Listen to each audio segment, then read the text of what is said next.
All right, so Chapter 11, which starts on page 473, is entitled Web Multimedia and Interactivity. Let me just say this to you.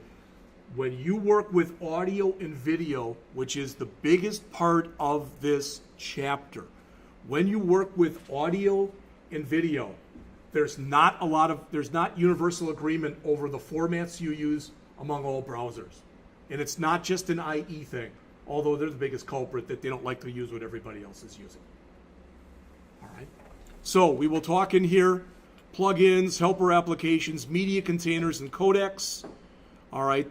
The types of multimedia files on the web, configure hyperlinks to multimedia files, configure audio video. It's really not hard. Flash is not dead, regardless of what you might read Flash animation. But again, it's not supported by Apple. So many are, you can read articles out there that it's dying a slow death. All right, configure Java applets. We actually do that in your last semester here, so you'll do that in spring of 2019. Create an interactive image gallery with CSS. Everybody see this? All right. Good chance something like that will be on your next test. All right. Configure CSS transform and transition properties. Good chance that'll be on your next test. And I mean your hands-on. All right. Describe features and common uses of JavaScript. So we'll just start to dabble in JavaScript, no code, but just some of the features of it. Describe the purpose of HTML5 APIs. Anybody know what API? It's an acronym. Anybody know what that stands for? Do you remember, Colin? Okay. It stands for Application Program Interface. For lack of better words, it's a contract between you and the software, where the software says, Andrew, I'm going to provide these services for you, but if you want to use them, you've got to use them in the way I'm telling you to use them. It wasn't in my contract, but I was told when I got hired here, you're going to have to wear a Rankin shirt every day. You're going to have to wear dress pants and dress shoes every day and not wear white socks. Okay? And if you do that, you're able to teach her. There's other stuff, but you get the idea. All right? But we'll talk about some of the new HTML5 stuff like geolocation. Anybody ever used geolocation? You ever been, where you're in another town and you're trying to look for restaurants and it comes back and it asks you for your location and you can deny or block it? That's geolocation. All right. Web storage, kind of neat. What they have with HTML5 now is they have some basically built-in database functionality on the client side. That's new. All right. Offline web applications, what you can do is you can set up, if you've got a website like yours, for example, with 5 or 6 pages on it, you can set it up so you can take one of the pages, that's usually you just take one, and you set it up so if the internet goes down, they can still see the one page. That's the offline applications. And Canvas, where you can do a lot of drawing type of stuff. That really does get into some JavaScript. Describe the features and common uses of Ajax. That's another acronym. It's not the laundry detergent or something else. It's asynchronous JavaScript and XML. That's what it stands for. All right. You ever seen something like this? Hopefully it's still going to work at least somewhat. Let me get rid of some of this stuff.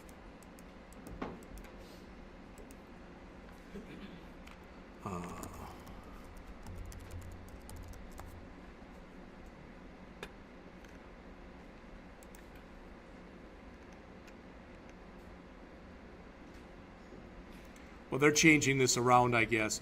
But the way that this site used to be set up, now you can see what's happening here. But it used to be if I'd click, maybe here, I don't know. If you'd click on one of the things that were, no, that's not what I want to show you. Have you ever gone out to a website where you highlight something here and you get a little bubble that comes up with information on it? And then when you leave it, the bubble goes away? That's Ajax. So it's refreshing part of the screen as opposed to a full screen refresh. That's what Ajax is.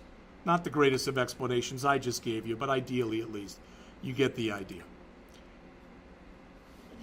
Features and common uses of jQuery. A couple of you put this on your site, but just so you know, that's how you put jQuery. JavaScript, capital J, capital S. jQuery, lowercase j, capital Q. All right? Somebody came up with that.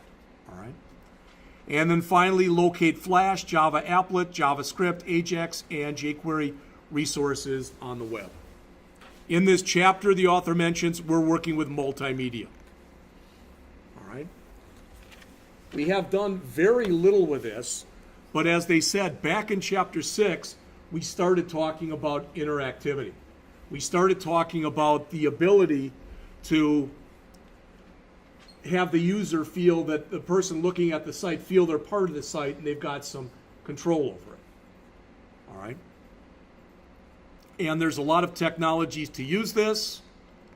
Notice that starting on the middle of page 474, the author says there, web browsers are designed to display web pages and different types of images and other things when the media is not one of these types.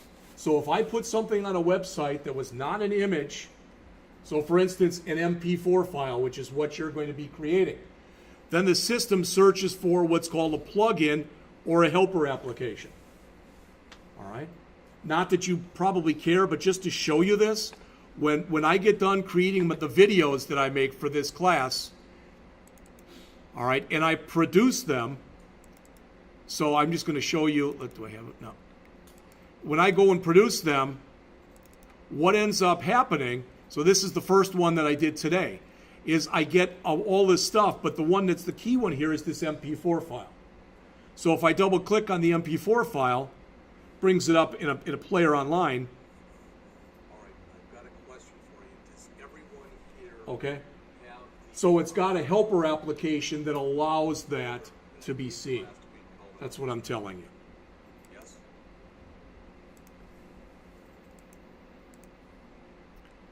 Now, they talk about several of the commonly used plugins. I'm not going to read to you.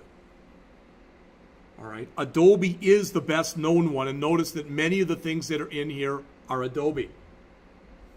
If you don't have Adobe listed, typically what comes up on a Windows machines is it tries running whatever you have that would run in Adobe. It tries to run it in Windows Media Player.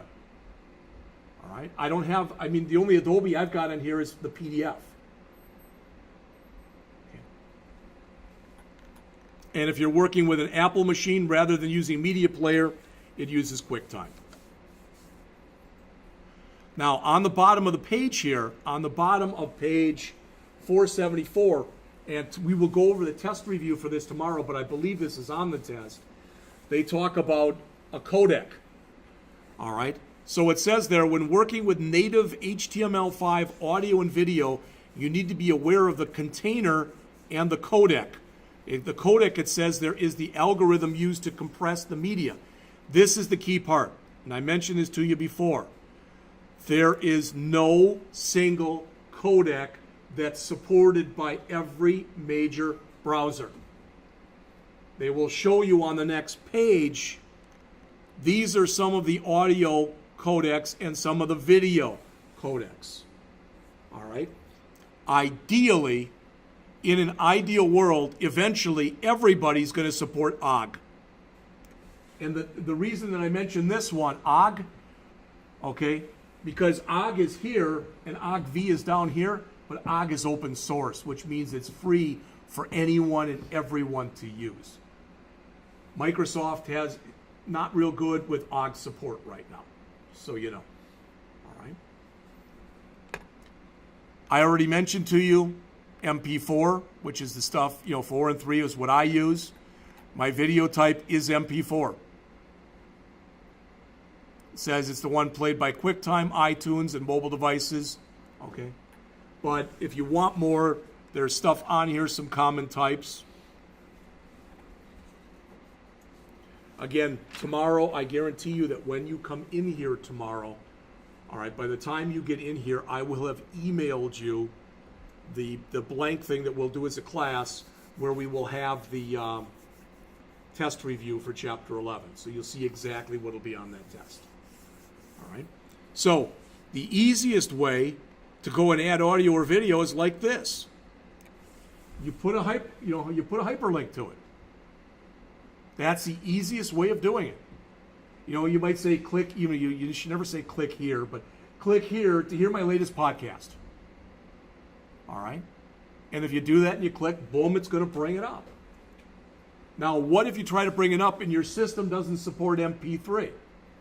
Then what the system will naturally do is it'll go out and in its internal stuff, whatever files, whatever software it has loaded, okay, it will attempt to find something that will play it. And if it can't find anything, it'll give you an error message. So if you do that, it's going to end up looking like this. Now, the one here, they say podcast episode 1, so it would be just the one that's shown right here. But this is a very important thing. Do you see this? Where it's got podcast episode 1, and underneath it, it's got podcast transcript. Everybody see that? All right. That can be really important, not so much that it's a hyperlink, but that you provide a transcript. Again, if someone is sight impaired, all right, the podcast that you have might be just audio, but what if they're deaf? All right. So you typically provide a transcript, and sometimes what you provide too is if it's not a podcast, if it's a video, you provide closed captioning. All right. More and more packages today, more and more software is automatically providing closed captioning for you. All right. But not everything does. So if you do that first, hands-on, you don't have to, but if you do it, that's what you're going to get. All right. So then next they talk about how to make a podcast.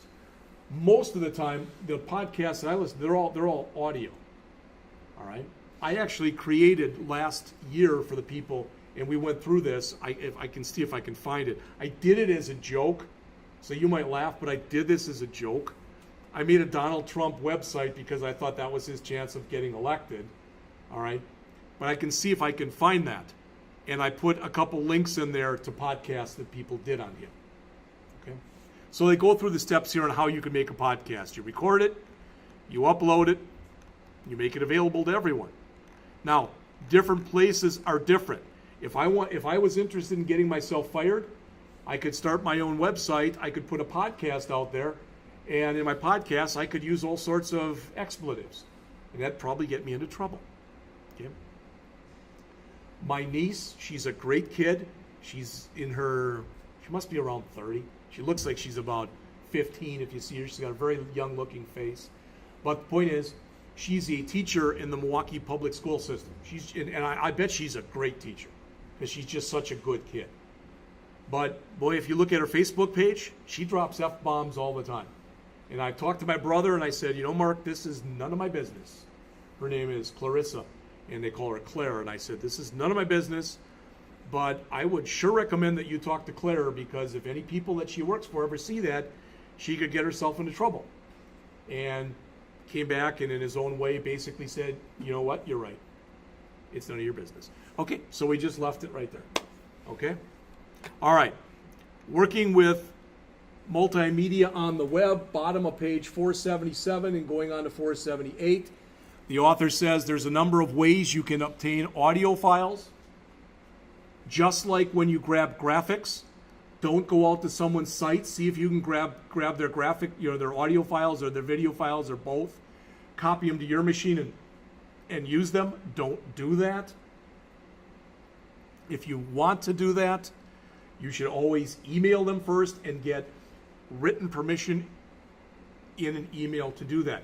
It's not even considered good protocol to link to somebody else's podcast unless you have at least asked their permission. Did you hear that? It may sound simple, all right, but I know I've been told, you're a teacher, so you're a liberal. And I'm probably more liberal than I am conservative. But if I was going to link to Rush Limbaugh, I don't think he'd care, to be honest with you. He might think it's funny that somebody like me would link to him. But if I was going to do that, if I had a regular blog or something, I would still at least email him and ask him for permission. I would never link to him anyway, but just in case I would. If they said no, can you still? If they said no, No, if they said no, you're setting yourself up for trouble because you have now shown that you have asked permission. They have denied the permission. So if you put it up anyway and they find out and sue, you basically will have no defense.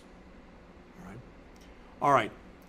Next on page 478, they talk about sampling rate. And it's the number of digital samples taken per second.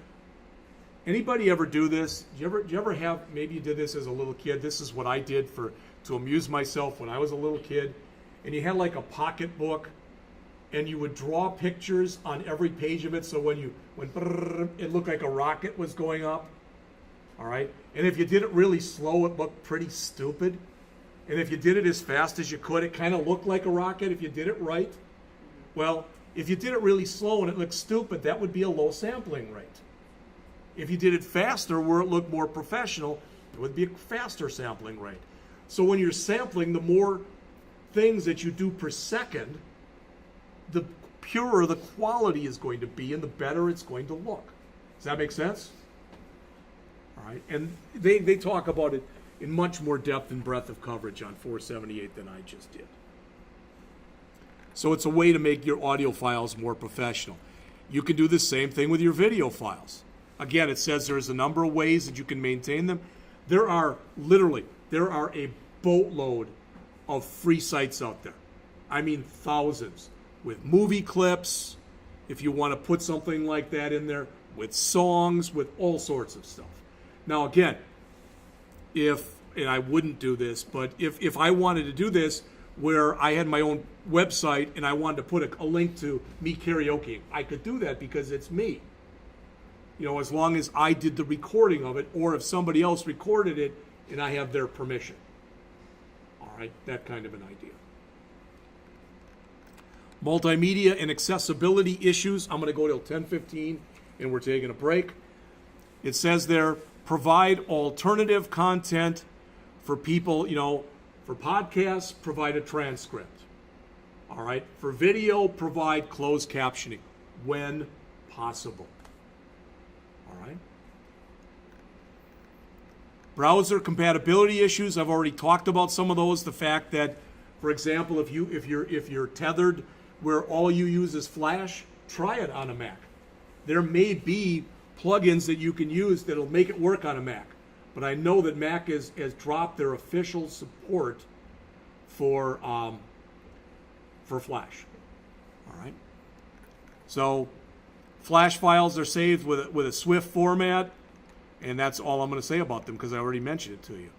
All right, HTML5 embed element. We'll finish this section, the next couple pages, and we're taking a break. The embed, as it says, it's a self-contained or void element whose purpose is to provide a container. Who cares? One of the biggest reasons HTML5 came to be is that people didn't want to use Flash anymore. Not just for Apple machines, but people didn't want to use it. It was a pain in the ass to use. So what they did with HTML5 is they came up with their own audio and their own video tags. That's one of the biggest changes in HTML5 as opposed to previous versions. So if you want to use that tag, they show you an example of it. They show you the attributes on the middle of page 480, and they show you an example of its use on almost smack dab in the middle of page 480. So if we take a quick look at it, notice embed. In this case, what you're embedding, all right, it's a Flash document. You need the source. You have to have that. It's like leaving the source off is like putting in an image without the source. All right, this is the box in which it's going to display. Quality, you'll always try to set to high, and it'll try to show it at its best quality, and a title for it. Okay? So you should be able and be familiar with the different attributes as they're shown here. I will tell you, in some form or other, you will have something with audio and something with video on your next test. All right? It's just going to happen. And I don't mean the written test. I mean your next hands-on. Your next hands-on test, my plan is that's your last hands-on test for this book. So we'll have one more, and that's it. There's another hands-on practice on 480 and 481, and they even show you how you do the embedding there. And I believe there's sound and there's video here for this Door County Lighthouse cruise. All right. Okay. Flash resources. So if you want more about Flash, you can go there and take a look at it. All right. Let me ask the author's question here. What's Microsoft Silverlight? How many people in here have ever heard of Silverlight? Period. All right, 3, 4 of you out of 8. Silverlight, for lack of better words, they won't put it this way. This was Microsoft's alternative to Flash. I actually, about probably 7 or 8 years ago, my students wanted a summer class when I was at Blackhawk, and I taught myself Silverlight and taught a class in it. It works just as well as Flash does, but it's pretty much Microsoft specific. So if you're going to use Windows machines. What will happen if my page visitor if the browser they use does not support Flash? All right. Well, typically if that's the case, you can come in and you can put in, the fact is if they don't have it loaded, you can put a message in there. So after you put all of this stuff in,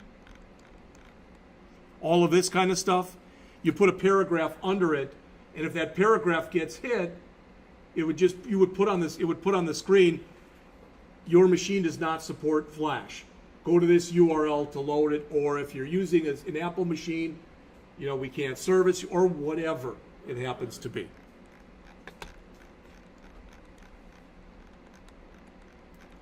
All right, it is 10:13. Let's come back at 10:30.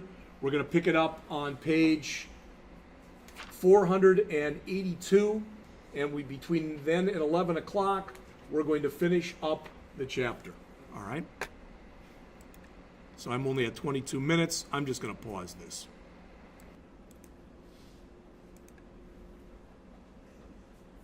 All right, I'm a minute or so early, but just so you know, what happened last year with the first year people was Evan, who's my counterpart over at St. Louis, he came up with an exercise, okay? And students had to convert a PSD into a website. So what the heck is a PSD? It's a Photoshop document, PSD, all right? And you had to basically watch a series of videos and then do it yourself. And he and I disagree over the value of doing that. I don't think it's a bad thing. I think it's a good skill to have, but I think there's other skills that would be better for you. So the reason I'm telling you this is if you look, it says complete all labs for Chapter 10. Lab handout, PSD to HTML conversion 1, PSD to HTML conversion 2, PSD to HTML conversion 3. I don't know if he's still having you do that or not. So I have got an email into him to ask what he's doing. And if I like what he's doing, I'll do that. Otherwise, I'll come up with my own exercise and I'll give you that tomorrow. All right? Here's the plan. All right? Wednesday, Thursday, and Friday of this week, let's have written tests. So we'll do the written test for Chapter 10 on Wednesday. We'll do the written test for Chapter 11 on Thursday. We'll do the written test for Chapter 12 on Friday. There will be no hands-on test this week at all. All right? Tomorrow, about the last half hour, 20 minutes or whatever of a class, we'll go back and we will review the Chapter 10 stuff that we went over last week. Tomorrow, I will give you the test review for Chapter 11. All right? And then tomorrow, we will do the same kind of thing in that we will go over some more of this project that we've been doing in Bootstrap. And then when we get done, we'll go over Chapter 12. All right? Just so you have an idea of what we're doing for the rest of the week. Now, if I said that too fast, I'll try to repeat it again later. But one thing I haven't done a good enough job of, and they want me to do this every day, is bring up your syllabus. You know, we're pretty much right on track where we should be. That's the most important thing. You know, if we were in chapter 6 right now instead of chapter 11, that wouldn't be a good thing. But we're not there. Okay, we're really right where we should be. All right. Let's see. I don't want to close anything. All right. So we left off on 11.4 on page 482. Notice, just like we talked about before, we talked about container and we talked about codec. So there are these containers and these codecs, whether they're audio or video. We just looked at video, and audio has got a lot of the same type of stuff. And just like there is a video tag, there is also an audio tag. All right? And there's an example of it as shown on page 483 near the top of the page. And if you look at this, this may look a little bit confusing. If you look up on the screen here, what this says is attempt to read the MP3 file. If you can't, attempt to read the OGG file. Now, one thing for you to realize, that isn't necessarily a good thing. Because what if these files are 5 meg each? Now I need 2 of them, 10 meg. Does that make sense? So that's why the people, the powers that be, want to come together and eventually come up with a format that all browsers will agree to. It'll probably be OGG because OGG and OGV, because again, it's open source. That's the thought. You can go and just put something into a hyperlink again, but notice when we do this, this is what you get by default. So if you set it up, you get this. And it is really small on your screen. And it's got a start, it's got a volume, and if you click start again, it pauses it. That's all you get. You can add more things to it, but that's what you get by default when you bring in an audio thing like this. All right? So what more things can you bring in? Well, they show you the hands-on practice just doing it simply, and that is on page 484. But you can add more to it if you want to, but normally that more that you add is with video elements. So if we look on 484 and really on 485, they show an example here of how you do a video element. Again, we've got both an M4V and an OGV. And this is fairly big size-wise, and I think it's 6 seconds. It's her dog. And she says, "Speak, Sparky, speak." And it goes, "Herf." That's it. That's the whole thing. But again, if you've never noticed, if you've never worked with this before, I've got a friend of mine I used to teach with at Blackhawk. He's retired now, a good 5 to 10 years. But he's just a big movie guy. I mean, the biggest movie guy I've ever seen in my life. And what he did for his classes, he taught communications classes. All right, I don't know how your comm classes go now. You'd love him as a teacher. He's just a great guy. And he shows movies and stuff all day long, and people love that. But he'd have to put them in many different formats. So he'd use up a lot of space on his hard drive because he'd have movie clips in MP4, MPV, or M4V, OGV, etc. He'd have them in 5 or 6 different formats. All right, so that's kind of the bad thing about doing that. Another hands-on practice with this on page 486. Okay. The good news is when you want to convert stuff from one codec to another, and they mention this on the top of page 487, there typically are free converters that you can use. Okay, but it doesn't mean, wow, I want to convert this OGG file to an M4V. I'm just going to go in and manually change the file extension at the end. That usually isn't going to work. Just so you know. So people tell me that. That's what I'm going to do. Okay, then do it. It probably will screw up your file, but go ahead and do it anyway if that's what you really have your heart set on doing. All right. This we've already talked about, multimedia and fair use.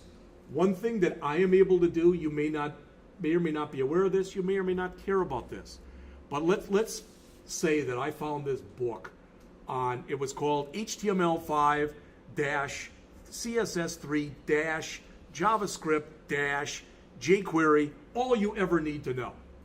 Okay? And I started going through it and I was like, geez, I wish I would have had this book for you guys. What I can typically do as an educator is I can make copies of up to 10% of that book and give you copies of that. That's called fair use. All right? If I do more than that and somebody finds out about it, I can get in trouble. When I went for my master's degree, it was at the Illinois Institute of Technology in Chicago. And when I went there, the teacher, he never had books. I had him for 2 classes, Jim Kenovan, great guy. But what he'd do was he'd copy chapters out of different books. And that way you never have to pay for books. That was the good news. The bad news is the writing styles quite often between these people were so different. It would be like, you're reading one language, then you start reading another language, and you read a third language. But he did that because he thought it was ridiculous that people now this was in the late 80s, and I had to pay well over $1,000 per class, well over $1,000 for each class. All right? And you may say, well, I'm paying that. Yeah, this was in the 80s. All right? This was close to 30 years ago when I was doing this. So he didn't believe that the students should have to buy any books. He could do that because he was covered under the fair use. All right?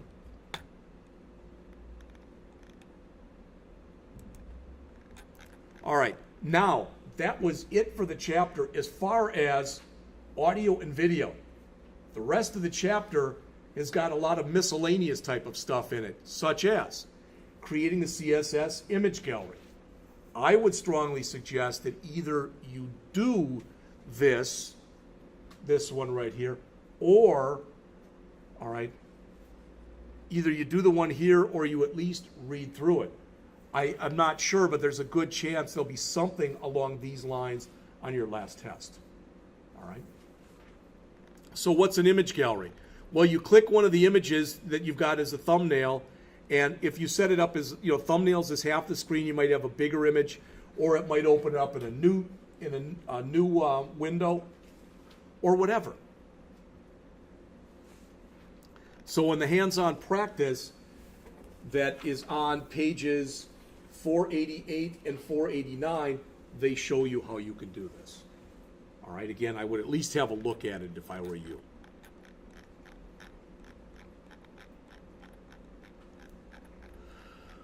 All right, the next thing that's in here, starting on the bottom of page 489 and going on from 489 to 490, 491, 492, and then there's a couple hands-on practices, are on some different CSS3 properties.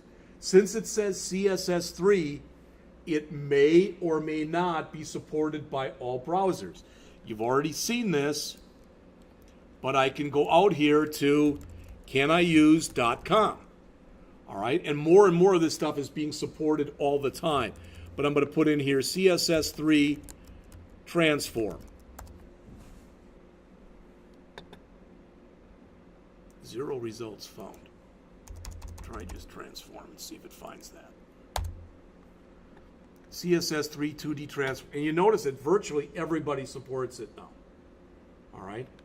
And so there was transform in here, and there's transition, there's rotate, and there's scale. Rotate. Again, virtually, notice some, in fact, let me go back to what I just was at. Transform. Red is not good. So just that. But, did you notice when we said rotate?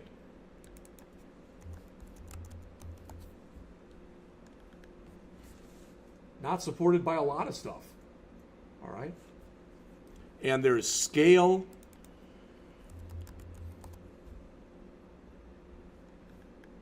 Okay? And there's what? Transition. I'm not, but you get the idea. I would never test you on something that wasn't supported by all the major browsers. But you should at least be aware that some of that stuff does exist that doesn't have universal support. So, transform, as it says, it allows you to change the display of your property. Can you all look on the screen here? Can everybody see how that looks tilted? That's a transform. All right? There's a rotate transform. Where you work, notice it's with scaling. You've got an x-axis and you've got a y-axis. Your x-axis is horizontal, your y-axis is vertical, and I believe I mentioned this to you before. The upper left-hand corner of the screen, that's your origin. That's 0.00. So the rotate transform takes a value in degrees, rotates it to the right. If it's positive, rotates it to the left. If it's negative. All right, so there's a little bit more of that. If you have any of this, it'll be very little on a test. Transition, that one's actually kind of cool, what you can do with transitions, and they don't really talk about it here, but maybe you've seen this before if you've ever gone out to a website where something appears to fade into the page. What you can do is, if this is your page here, you can actually position something so it's over here, so it's not visible, and you can have it fade in, so you move it so it looks like it's fading in, or you could have it fade out, fade up, fade down. All right, you can do some of that stuff, and they show a little bit of it in the practices here. All right. And again, I think it's worth your time to go over this. You may or may not agree. And if you say, well, I'm only going to go over it if you put it on the test, there'll probably be little to none of it on the test. I'm just telling you. All right. And if I change my mind, I want to look at the test that Evan's written. That's what I always do. And then I gauge mine based on his. Sometimes I use his. Sometimes I rewrite his. All right. But I would always tell you beforehand exactly what's going to be on it, because I don't want to surprise you. All right. Starting on the bottom of 495 and going on from there, they talk about Java. Java is a full-fledged programming language. During your last semester, you take a class called Java Programming. All right? We've got a book about this size that, again, I go over with you in 40 days, 8 weeks. All right? The good news is it's very similar Java to what you get all next semester in the C# class. It's very similar. All right? So we're able to do it that amount of time. But Java is a full-fledged programming language. You can write in Java either what are called applications, which is a full-fledged application. I could do a payroll system in Java if I wanted to. And you can write applets. Back in the day, I used to do this a lot, I don't do it much anymore, but when I was bored, maybe you've seen this. I used to go out to candystand.com. All right, and it's gotten better over time, but they have games out there. For a while, they had their games that were really cheesy. All right, and they looked like it and stuff. The ones now, they're okay. I've played some of the stuff that's out here. I'm not a big game guy. All right, but the point is, a lot of that stuff was done as Java applets. Back in the olden days, like in the 90s and the 2000s, most of stuff that you'd see online like this, all right, was done using Java, and it was done with Java applets. Today, most of it's not. Most of it's done with JavaScript. All right. But they talk about Java again on the bottom, starting on the bottom of page 495. And the author mentions here, it's an object-oriented programming language developed by Sun Microsystems. And Oracle owns it now. I'm not going to explain to you what object orientation is right now. You can read that if you want to, but it's an object-oriented programming language. All right? It allows you to do a lot of cool things. Most programming languages, again, you may or may not care about this, but with most programming languages, what happens is, even if either the language is going to run through a translator or it's going to run through a compiler. It's not that important that you understand the differences or anything between the two. But with virtually all programming languages, even if they run through a translator, they go through a translator, then a compiler. You understand that? It does the translator first, then the compile. Java does it backwards. Java compiles first, and then it translates. It's one of the few languages that do it in that order. So when you go and you compile a Java program, you get what's called a class file. All right? Then you go and you run the interpreter on that class file, and that gives you your actual code. Now again, do I need this for a test, Jeff? No, I'm just telling it to you. All right? Java applets work along with HTML. So if you want to add a Java applet to a page rather, you do it something like this. And when you look at all this, there's, where is it? This right here is the only thing that matters in there, more or less. All right? And you have to give it a width and a height and a name. That's it. The plan is during the last semester I teach you Java, and then during the last week I show you how to create an applet. And we write one as a class. Okay? And it's not that they're not used anymore, but they're not nearly used as much as they used to be. If you want some Java resources, you can take a look in the book on the top of page 488. All right? All right. Bottom of 498, I'm sorry, 498, I guess it is, and going on, JavaScript. This is what we're going to do in the second part of this class. All right? So you can count on, within a couple weeks, maybe 2 weeks from today, I don't know, but it'll be something like that.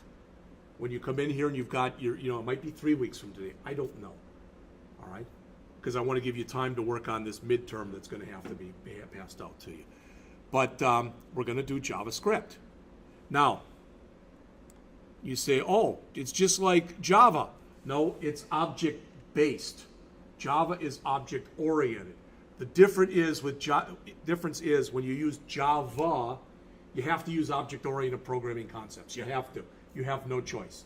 If I want to write hello on the screen, I have to create a class to do that.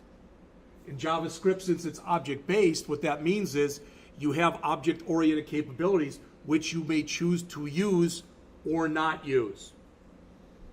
We don't have time in here to go over object-oriented JavaScript. We don't. You're going to be surprised at how fast the JavaScript portion of the class goes. All right? Don't all browsers support JavaScript? The answer is virtually they all do. That said, it is possible for you as a user to turn off JavaScript support. All right? JavaScript allows interactivity. They show an example here where you go out to this website, and even though it's an old screenshot, you go out there and it gives you the current date. You may have seen page hit counters. You go out to a website, and on the bottom of the screen it says, you are the 4,687th person to visit this site. That's all done with JavaScript. So it allows for some interactivity. The way it does that is it works with something that's called the DOM, or the Document Object Model. When you write a website, anything on the website, anything that you attach an ID to, you can manipulate programmatically using JavaScript. That's why when I've had you say ID equals something, that's why I've done it. Because what you use in JavaScript is you use a special method that's called getElement by ID. And that's the right capitalization. A big E, a big B, and a big I. And that'll allow you to grab. So if I've got an ID that I created that was called hello, I can now manipulate that using that. And that's what we're going to get into. Not right away, but about halfway into our discussion of JavaScript, that's what we're going to start talking about. All right?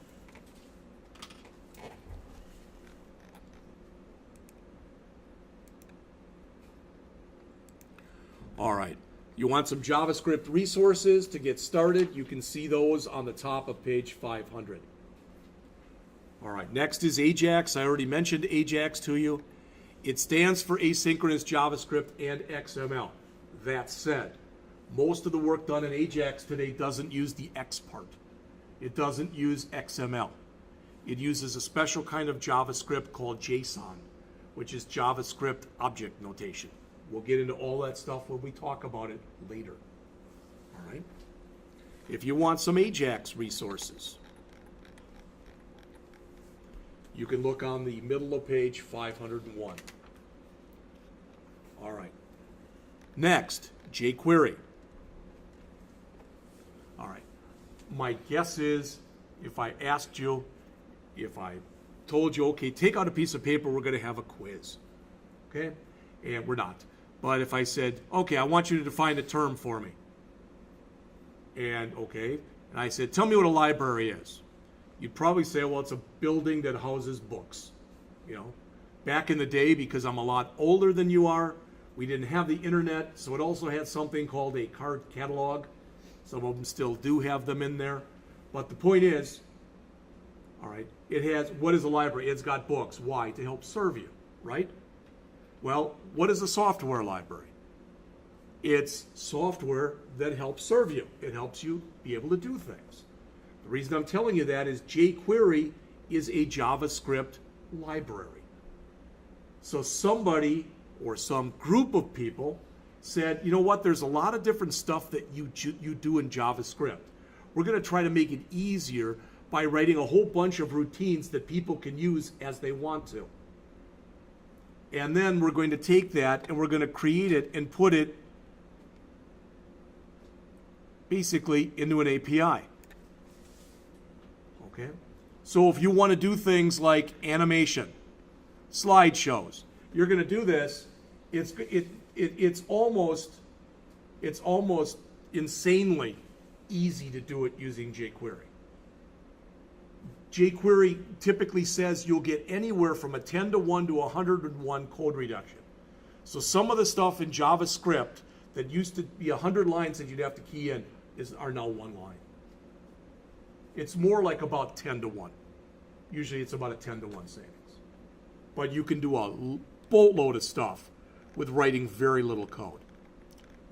If you want to see that in action, you can look on the middle of page 502 and they give you some jQuery resources. All right. Next, HTML APIs. I've talked about these a little bit. I mentioned to you what an API was. I talked to you about geolocation already. I talked to you a little bit about web storage already, which is kind of an online database that you can use, client-side database. I mentioned to you what offline web apps are, where you can bring up a page of a website without even having internet capability. And I mentioned to you what the canvas is. If you really want to start drawing with the canvas, this is a horse's ass example that the author put here on the bottom of page 503. Because we're talking about drawing, not putting stuff on a screen and some text on a screen and putting a box around it. We're talking about you actually being able to draw. And it could be something as simple as, you know, something like that. Virtually everything that you do to be able to draw with the canvas involves you having to write JavaScript. So no, you wouldn't have any of that on your last test in here. All right. But if they give you concepts on what the canvas element is, you'll be expected to know those. Does that make sense? All right.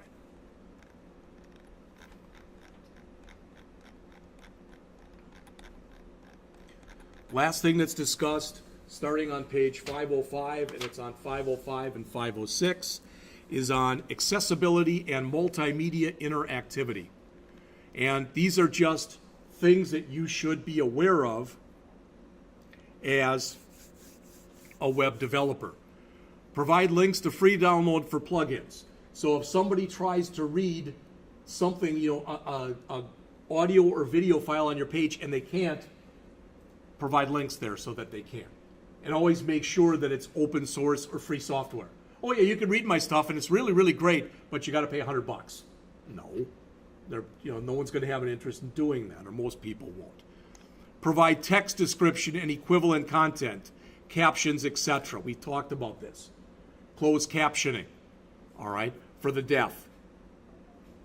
For the blind, having a podcast or something like that. When you work with multimedia developers and programmers, it says to create Flash animation. Yeah. Again, I've already talked about some of the things with Flash. WCAG, which is a part of it's a web consortium, recommends that a web page not contain any item that flashes more than 3 times per second. And please read this. They have documented cases where people who are schizophrenic and have disabilities, when you make something flash on a screen, they've made them go into seizures. All right, you don't want to do that. All browsers used to support a thing called blink, where you could have something blink on the screen.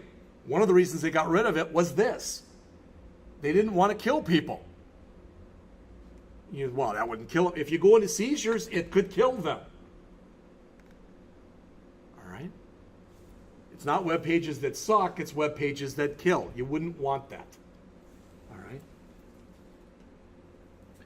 They mention here on the bottom of the page, well, it's in your book. On the bottom of page 505, the author says, if you use JavaScript, be aware some visitors may disable JavaScript. I guess it's here. You might say, how do you do that? You go into your browser of choice. So if I'm in here, I go down to here, and I think it's under settings, but I don't even remember. But I might have to search in here, but there's something in here that's got JavaScript, that you can physically disable it. Most people who disable JavaScript, they do it because they're naive. They're not ignorant, they're naive. Somebody told, you don't want JavaScript, it'll hurt your computer. No, it won't. But they just have it disabled because someone told them to, then they never re-enable it. All right? All right, let's see.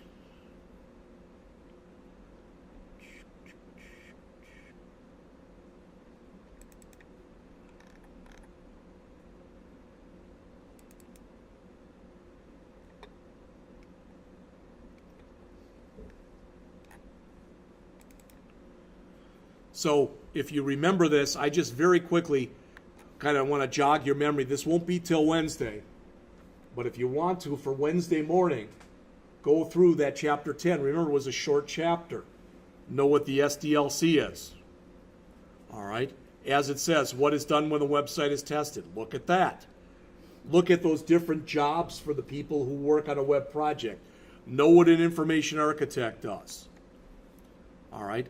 Know what happens during the analysis phase. Know what a prototype is and when it happens. Know what happens during the production phase. All right, what happens during the activity phase. Know the different kinds of hosting, virtual versus dedicated. Know what usability testing is. Know what a graphic designer does. Know about the fact that Unix and Linux treat uppercase and lowercase differently. Know what outsourcing is. All right. Know what a trademark is, what a UX designer is. We will go over all of these tomorrow in about 5 or 10 minutes at the end of class. We will also go over all of these Wednesday before you take the hands-on test. Everybody hear that? All right? All right. Then, no, I'll give you a break, but not right now. I'm going to give your test back. Now, anything that you've turned in, and many of you have turned in Chapter 7 and or Chapter 9 over the weekend, I haven't graded any of them yet. All right? But I want to bring the test page back up. This is the test that you took the other day.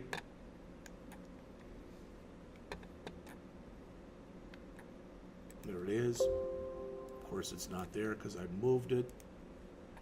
So,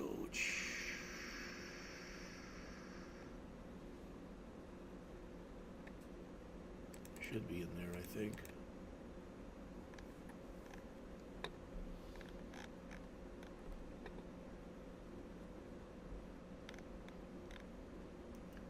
There we go.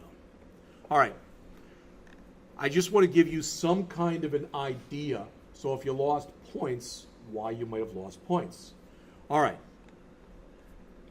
Everybody, see that word right there in gray. Just going and creating a div or putting in a paragraph, which is what some of you did with the word aside on it, does not make it an aside. An aside is an HTML5 tag. All right? So you were told on here, and many of you even put it on there, you put the word aside right there. Okay? So that's what you were supposed to do on here. That was the big thing where people lost points. That might have been where they lost them. On here, you were supposed to have 2 asides. That was supposed to be an aside, and so was that. All right? I will tell you that when you do your last test, what I'm going to ask is, and many of you, and don't get me wrong, there was nothing wrong with it. But we're melding this thing into what's going to become your portfolio.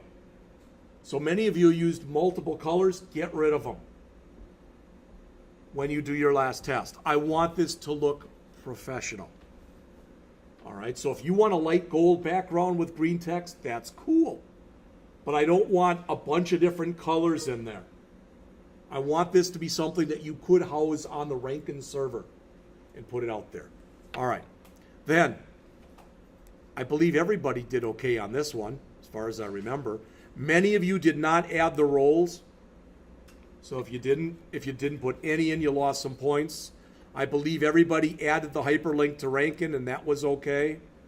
I believe everybody added the telephone link, as far as I can remember. This, I don't know why people had problems with this. Many of you did not add an extra style sheet. That's what that says to do. Add an extra style sheet. You could make it as simple as you want. If you put one thing in it, and some of you did, you got all 5 points for it. If you didn't make an extra style sheet, you lost points. All right? If you didn't put the viewport tag in, you lost points. Okay? And notice what it says too. Add it to each page, which is what you were supposed to do. All right. Everybody put in a table. Many people didn't do the zebra striping that you were asked, so you lost points. All right. Some of you used for your table, you used what you put in your form, which was okay, as long as you used the stuff that was up here. What my hope was that many, most, or ideally all of you would have taken that form that we created as a class, plopped that puppy in there, and if you did that, you would have probably gotten all 18 points. Some of you made your own form, which is okay. All right? But if you left stuff off, you may have lost points. Does all that make sense? I just wanted to give you an idea of how I graded these. I believe everybody passed. I believe everybody got a C plus, or C to a C plus or above. No one got 100%. All right, but there were quite a few that were the 95 and up range. So I've got them right. I've got them here someplace. There they are. I've got them here. I'll give them back to you. All right, and I'm going to ask that you give them back to me before you leave today. All right. So I didn't know how long this would take this morning, but you've got about 50 minutes to either work on the Chapter 9 stuff or do whatever. Again, these are just in alphabetic order, so it has nothing to do. I don't know if I ever told you that. Wally Shainfeld, my teacher in high school, he used to always give stuff back in the order in which people got grades. You know, he'd go, yep, here's Mr. Meisenek, who did the second worst, next to Mr. Scott. And I always used to think, God, I hate that guy. Why can't he just fall over someday and never get back up? Never happened.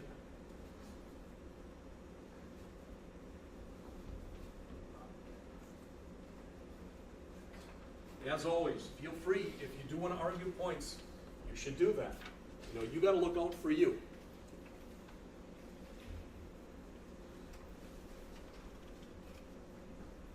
And I tried to mark up if I took off why I took off. Okay?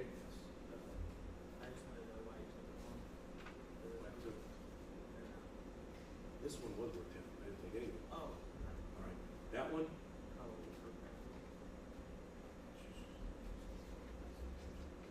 I'd have to look at it. I don't know offhand. All right, but I'd be glad to look at it and let you know. Again, when you're done with these, please bring them back up here and set them on top of my book here. So tomorrow, just so everybody hears this, tomorrow, as soon as you come in here, bring up part 6. We all have a part 6, right? We copy the part 5 of the Bootstrap over to part 6, okay? And if you haven't done so, you can change the title, and we'll see if we can get done with the next 4 or 5. And then there's 13 total. And we'll do the last ones on Wednesday. After we do that tomorrow for a while, we'll go back and we'll go over chapter 12, and then we'll do a quick test review of chapter 10, and I'll give you the one for 11 also. All right? So that's what you have to look forward to, I guess, for the next couple days.